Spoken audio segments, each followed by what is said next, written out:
and then find out a solution. So I would like to set up a competition with the rules like this.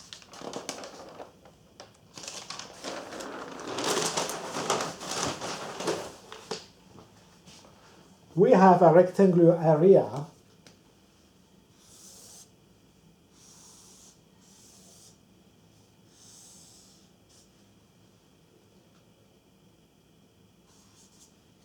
so this is a rectangle, and the potential on the boundary is phi equivalent to 0. Now we have an electrode inside,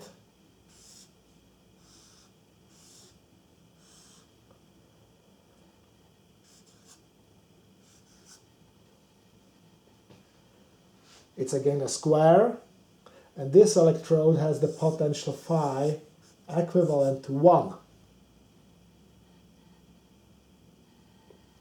And now in order to do the job, let us have this cut into 1000 pieces. That is, we have 1001 cuts this way and 1001 cuts in this way. And this rectangle is 200 cuts from here and 100 cuts from here, and its dimensions is 100 by 100. So now this is a complete set of conditions. So you know the problem now. We have a rectangle 1000 by 1000. We have inside another conductive rectangle of 100 by 100. It's a 2D problem. The distance here is 100, here is 200 mesh steps. And we would like to find out the value of the potential. Now let us have as an important point the potential in the middle of the structure. So there is an X, or here is an X of the blue thing, and this is the potential we are looking to find out.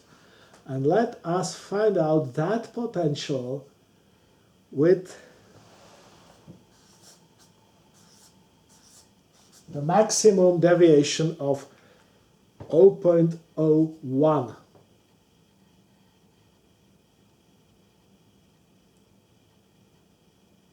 And now, what is the task or the challenge for you? Well, write a code that would run as fast as possible.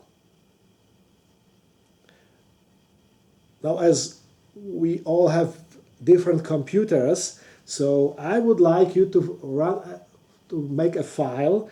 Then we will have somehow to share the file, and the fastest code would be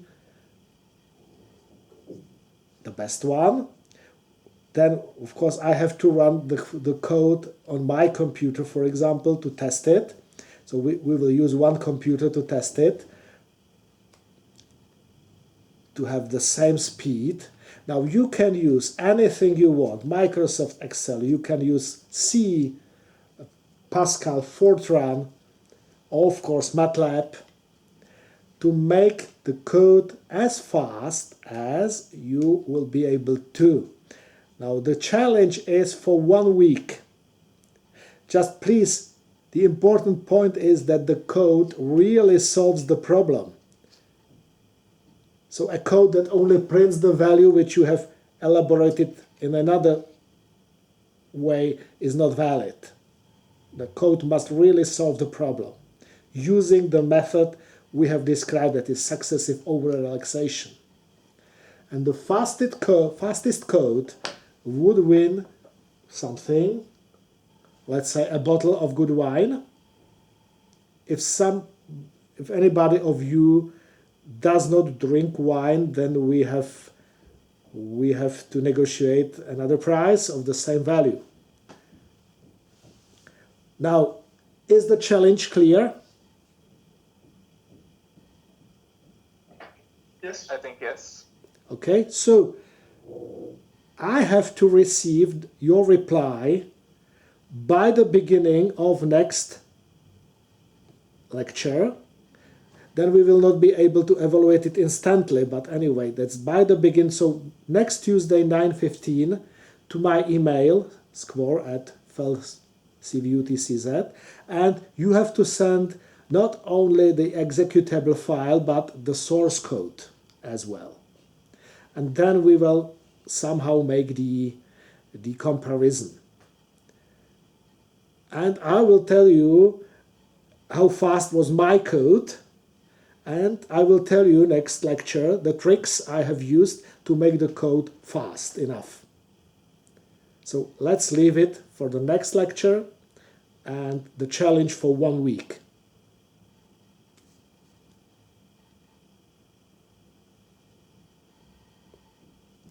Can I ask you what graphics card you have? Well, I will not use a graphics card. I will use a plain computer. So yes, the challenge is without a graphics card, because then somebody would do it instead of bitcoins and would certainly win. With 1000 cores, it would be an easy job. But yes, that would be only the processor. And I will not use a Power 10 or a supercomputer. I will use a PC. But not restricted to... Restricted to PC and ordinary languages. No graphic cards, please. Yes, because then it would be about the graphic card, not about the algorithm. And that's very good to have a fast solution with a graphic card, but let's make comparable solutions.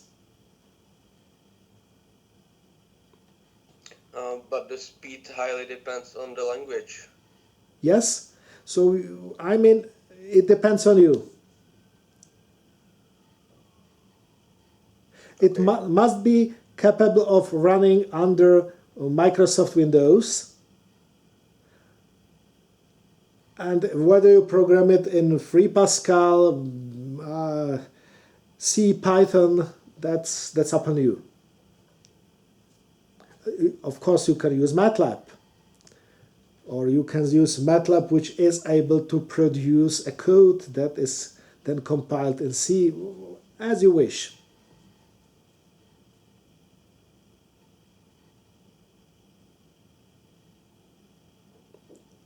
So it seems that the challenge is clear.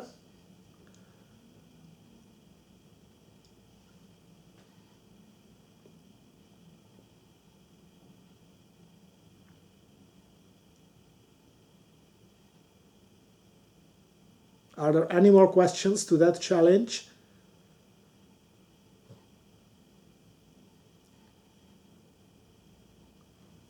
Well, thank you.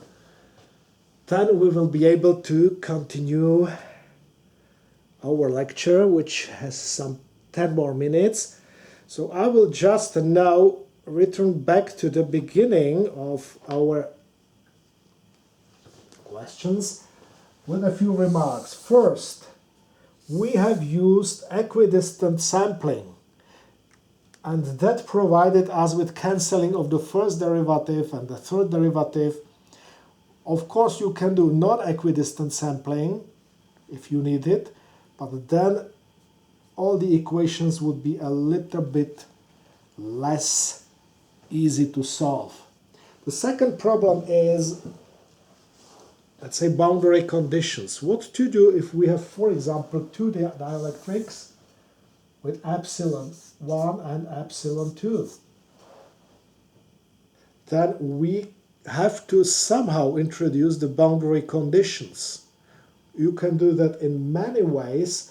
The simplest one would be achieved if you can position the boundary condition so that it's just in the middle, in between 2 points. So we have the cuts placed so that the boundary is just in between, in the middle between those 2 points. Then just remember the conditions for potential. Unless there is free charge, and let's neglect it, the flux density D must be in the normal component continuous over the interface. That means that the electric field strength is not continuous, and that while the D normal 1 upstairs is D normal 2 downstairs. If we divide the flux density by permittivity, we would receive field strength E. So D N1 is epsilon 1 E1. dN2 is epsilon 2 E2, which says us that epsilon 1 E1, still talking about normal components, is epsilon 2 E2 normal. And now we can easily see that increasing the permittivity will decrease the field strength in the normal direction. So now we can still use here an average to get the points connected, but in fact we would need to somehow handle the point which is at the other side of the boundary. So let us say that we would handle this point. So we will have 4 points that are neighbors, and this point would have a different weight.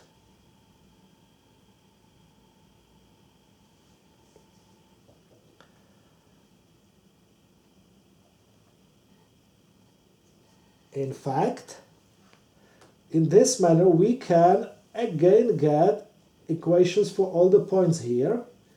The other possibility is to only use 2 points here, and that would of course need a different arrangement. If we put this point, the intersection points of the cut lines just on the boundary, then we can use another approach, not to use 4 points around, but to use only those 2 points upstairs and downstairs. And now we should weight the points according to the permittivity. So now we can get the value of the points on the boundary using only the condition for normal component. We would not include those points into the equation, and at this point, let's say this is 0, this is 1, this is 2. So in fact we would weight the potentials by the permittivity. So the updating formula for the points exactly on the boundary should be now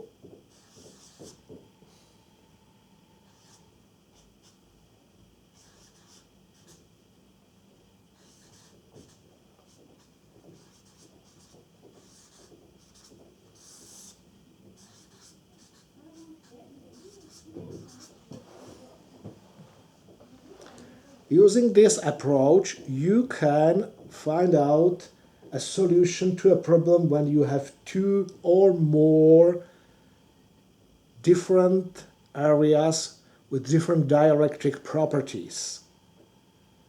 So So this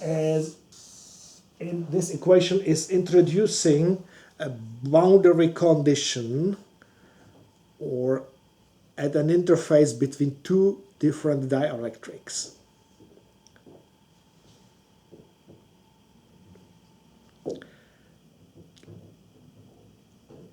Dear students, is there any question? Our time is more or less at the end. I am waiting for your fast codes, and next time we will continue with this method for, let's say, half of our lecture, and the second half would be continuing to this method applied to time harmonic fields. So we will switch from Laplace equation to a wave equation, for example, and we will develop field calculations more and more. But anyway, now there is a time for questions.